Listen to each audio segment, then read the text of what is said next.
હિંમતનગરના ગાંભોઈમાં વ્યાજખોરના ત્રાસથી આત્મહત્યાનો case. વ્યાજખોર Dilip સેનસિંહની પોલીસે ધરપકડ કરી કોર્ટે વ્યાજખોર આરોપીને જ્યુડિશિયલ કસ્ટડીમાં મોકલ્યો।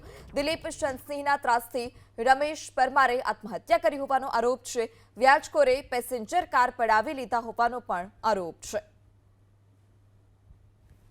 ત્યારે વ્યાજખોરની પોલીસે ધરપકડ કરી છે। કોર્ટે વ્યાજખોર આરોપીને જ્યુડિશિયલ કસ્ટડીમાં હાલ અત્યારે મોકલ્યો છે।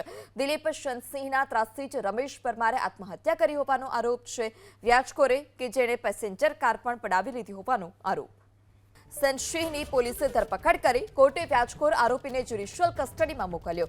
દિલીપ સેનસિંહના ત્રાસથી રમેશ પરમારે આત્મહત્યા કરી હોવાનો આરોપ છે। વ્યાજખોરે પેસેન્જર કાર પડાવી લીધા હોવાનો પણ આરોપ છે।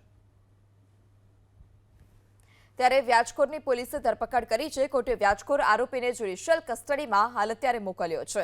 દિલીપ સેનસિંહના ત્રાસથી જ રમેશ પરમારે આત્મહત્યા કરી હોવાનો આરોપ છે। વ્યાજખોરે કે જેણે પેસેન્જર કાર પણ પડાવી લીધી હોવાનો આરોપ।